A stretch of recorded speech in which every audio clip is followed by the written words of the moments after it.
Okay, top 10 sports prototype racers. Now, the rules of my top 10 list are pretty straightforward. These are my favorite cars. They are not in any particular ranked order, and they encompass sort of the types of racing that I enjoyed over the years that I was cognizant of them, which includes not only my upbringing in the 80s and 90s and 2000s, but maybe archival footage I've seen from the 60s and 70s, particularly things that sort of molded their way into pop culture, so like Steve McQueen movies and things like that. But I will say that my list is arbitrary and irrational, and if I was to do the same list again a week or two later or a month or two later, I might come up with 10 different cars. Probably not, but it's literally just whatever pops in my head. I don't sit down and try to make a checklist and rationalize these things. Okay, so here we go. My top 10 sports prototype cars. The Sauber C9, the silver and black Mercedes of the late 80s, early 90s Group C championship. Like my beloved Oakland Raiders, I love the silver and black colors. The fact that it was a twin turbo V8 was pretty cool. And honestly, I had a poster of the C9 when I was in college, and it just always stuck with me. It was out of a car racing magazine, Sports Car International, and I just thought it was the coolest thing, and it hung on my wall for several years. I own multiple versions of this particular car. I've got a slot car version, I've got a 1/18th die cast, and I believe I have a Hot Wheels as well.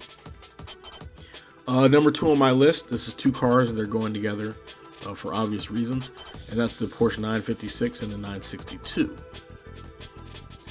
In the mid 80s, I guess, really, this car was the sports prototype racing car. Porsche sold this car to non-factory customers, and therefore there were a lot of them around. And if you watched Le Mans or Daytona or IMSA, you saw a lot of Porsche 956, 962 models. So this was the privateer car of choice in both Group C and IMSA. I count them as one model despite the variances in their wheelbases and their engines and their turbocharger setups, because structurally they're more or less the same car. But together they won just about everything on both sides of the Atlantic Ocean. 6-time straight Le Mans and 5 times total at Daytona. And when you say to me prototype race car, the first thing that pops in my head is the 962. And this is another one that I've got die cast, I've got slot cars, I've got 1/18th and Hot Wheels. So this one takes up a lot of space in my collections. Number 3 on the list, the Renault Alpine A442. This is the more or less open canopy car that won the 24-hour Le Mans in 1978. That was a 442B, which means technically it did have a semi-closed canopy, but it was not fully enclosed. This was the development vehicle for what would eventually become the EF1 turbo V6 engine that Renault introduced to Formula One in the late 70s. And in that regard, it's historic in 2 ways. One, it won at Le Mans. 2, that engine went on to become the pioneering turbocharged V6 for Formula One, and led the way for that technology to eventually dominate Formula One in the 80s. I have seen this car at the Festival of Speed, and I also have a 1/18th die scale, 1/18th scale die-cast model. Number 4 on my list, the Porsche 917. Now this is tricky because there are many variations of the 917, and I'm kind of lumping them all together as one big group. And that's everything from the long tail, the short tails that raced at Le Mans, to the 917-30 that was a Can-Am dominating car.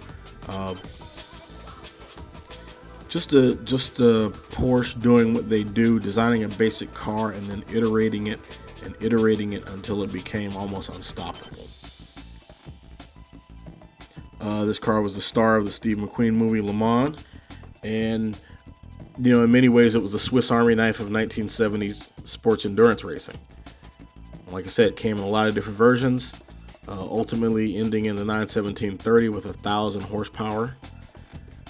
And the 917 LH is probably one of the most beautiful and fastest sports racing cars ever.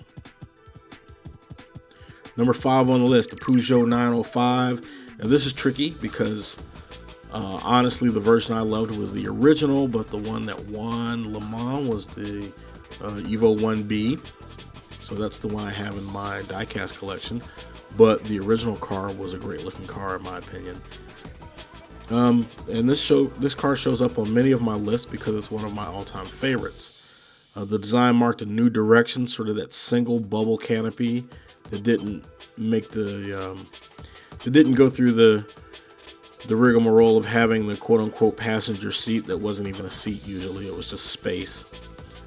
The fact that it didn't have true doors, it basically had the side window of the canopy open, and that's how you got in and out. And the fact that it shared its engine with Formula One, even though that engine was not successful in Formula One, it just, to me, it marked a new way of doing things where sports prototype cars were concerned. Number 6 on the list, the Jaguar XJR9.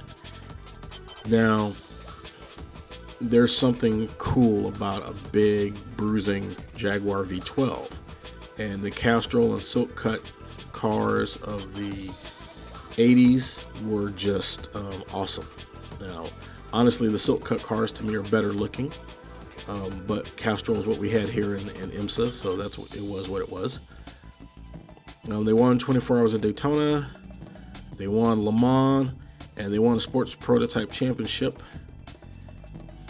And again, this car ran on both sides of the Atlantic. It ran in both IMSA GTP and Group C, but within a couple of years, it was starting to be outclassed, and they eventually moved over to a turbocharged car with a smaller engine. But to me, that the juxtaposition of everybody else running these little turbo engines, and here comes the Jag with the 7-liter V12, was just amazing to me. Number 7 on my list, the Toyota 88C. What can I say? The 88C was a lousy car. It never won a race, but I always loved the look of the car, and I love the fact that it was powered by a 4-cylinder engine.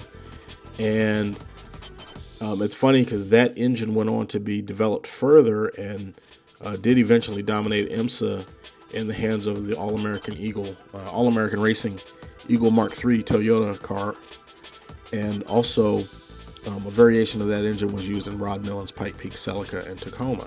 So that engine eventually went on to great things, even if the 88C itself was something of a dud. But the blue and white Cannon car is just one of my favorites.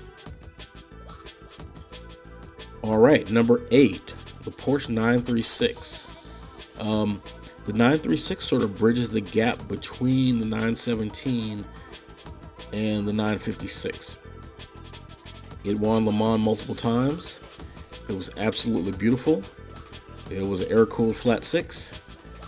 And apparently it was built on a variation of the 917 space frame, which I did not know. And Porsche is weird with their model codes sometimes, but apparently the 936 was the 930 for Group 6, so it was called the 936. I don't know if that's absolutely true. I read that somewhere. Someday I should talk to a Porsche engineer and find out. Number 9 on the list, the Ferrari 333 SP. This car was interesting. It came along just as IMSA was switching over from the closed canopy GTP cars to the World Sports Car open top deals. And the 333 was just gorgeous looking. It had a Ferrari engine and a Ferrari tub, even though apparently Dallara did the body work and the suspension development.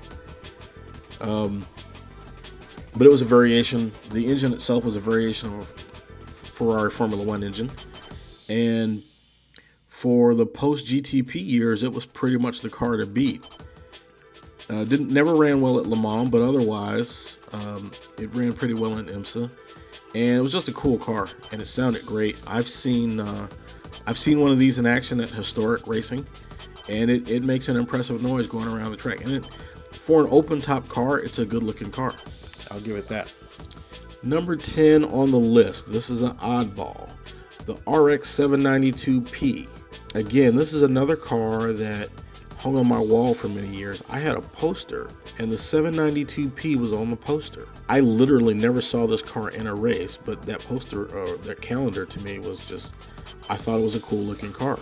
It only ran one season in IMSA, and it was a gorgeous looking car, and it made use of the 787B's 4-rotor engine, so it had that, that 4-rotor noise that only Mazdas can make. But it was never competitive, and eventually Mazda's motorsport budget started to get trimmed, and the RX792P was a victim of that. But it's a hell of a good looking car, and if you can find footage of it on YouTube, it makes some very impressive noises. Okay, honorable mentions: Mazda 787B, the only rotary ever to win Le Mans, the All-American Racing Eagle Mark III, and I mentioned that, it's powered by the 4-cylinder Toyota turbocharged engine from the 88C, and was very dominant in the last few years of IMSA GTP. And of course the Nissan Performance Technology Incorporated GTP ZX, which was developed by Electromotive, or Nissan Performance Technology Incorporated, which was essentially Nissan's North American motorsports contractor.